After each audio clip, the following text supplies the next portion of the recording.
Go to overcomecompulsivehoarding.co.uk/online therapy to get 20% off your first month of cognitive behavioural therapy, with weekly sessions online with a therapist, in addition to worksheets, a journal, meditation and yoga videos, and unlimited messaging. There's strong evidence that CBT can help people who hoard, and accessing therapy online can be affordable and accessible. Find out more and get your discount at overcomecompulsivehoarding.co.uk/online therapy. Cool fact, a crocodile can't stick out its tongue. Also, you can get health insurance for a month or just under a year in some states. United Healthcare short-term insurance plans, underwritten by Golden Rule Insurance Company, offer flexible, budget-friendly coverage for you. Learn more at uh1.com.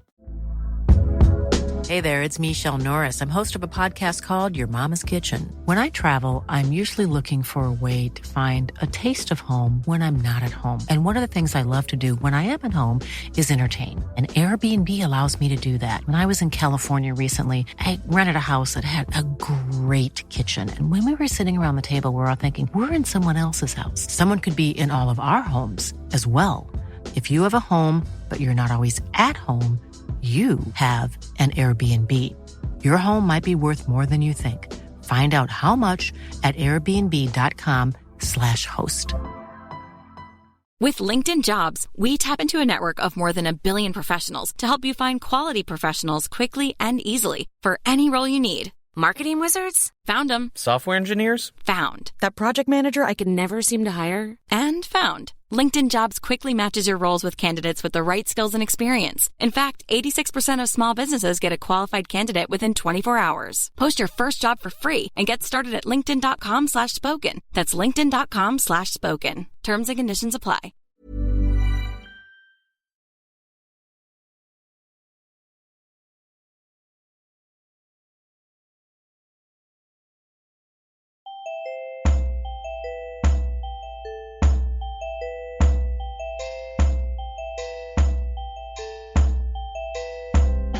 Welcome to the Overcome Compulsive Hoarding with That Hoarder podcast.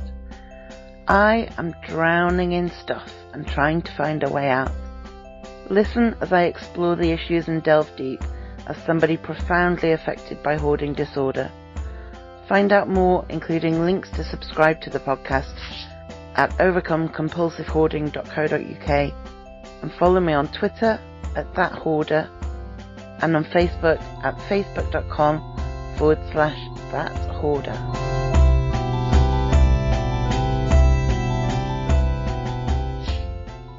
Okay, so I wanted to talk a bit about when people decide they are going to try and sort out their hoard, get rid of stuff, tidy up, how they should go about that. And in particular, whether it's best to pick one area, one space in your house and work on that exclusively, or whether it's better to pick day by day a different spot, whatever catches your attention. And I think there are a few things to keep in mind. It's tempting to just pick up a few things here, and then tomorrow pick up a few things in the kitchen, and then the day after pick up a few things in the bathroom. And you are making progress, but there's nothing visible, nothing visibly changes when you work like that. So there's actually a real benefit in choosing to focus on one area and work really, really, really hard on that area alone until it is done. Now, if you're in a hoarding situation, I would not recommend picking a room at a time, because if your house is anything like my house, that's still an impossible dream. Picking even the least bad rooms in my house, it would take a lot of work to get any one room completely fine. So instead, I would suggest breaking it down much more than one room. Pick a room, sure, you need somewhere to start, but then narrow down further, pick a small area of that room. Maybe you want to clear the coffee table, or maybe you want to clear the space in front of the cupboard where you've got stuff that's preventing you from opening the cupboard doors. Maybe you just pick 1 square foot of your hallway and focus on that until it's a clear square foot. It depends on the state your house is already in, of course. If you have a fairly light amount of clutter, then you can pick more ambitious areas. But thinking of compulsive hoarders, thinking of people whose homes are in quite a mess, then just saying, I'm going to work on the bedroom is just too big. It's too overwhelming. It's too difficult to do. So pick a room and then break it down further. Pick a smaller space. Possibly break that down further. Perhaps the right-hand side of the coffee table or the stuff in front of the left-hand cupboard door. But if you do this, then over a period of time, you will start to be able to see results, even if it's just that you keep the coffee table clear indefinitely. And being able to see results offers a really strong motivation to keep going. It gives you a boost. It's something you can look at and think, I might feel terrible about my progress in general, but look at the coffee table, isn't it beautifully clear? And of course, if you get totally sick of dealing with the coffee table, then sure, have a day when you clear the kitchen instead. Or, focus on somewhere else for a few days.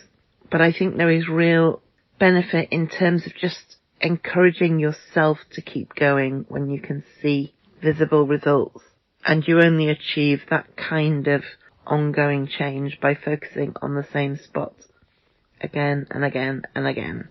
So that's my thoughts and my experience and the advice from professionals and the research I've done that all suggest that that's the case. De-hoarding a home is an incredibly difficult task. And so anything you can find that helps with that, such as working on the same spot so that you can see results rather than just have to trust that change is happening. Anything like that that helps can only be a good thing. Thanks for listening. Thank you for listening to the Overcome Compulsive Hoarding podcast. You can find more online at overcomecompulsivehoarding.co.uk. You can find me on Twitter at @thathoarder and on Facebook at Overcome Compulsive Hoarding with That Hoarder.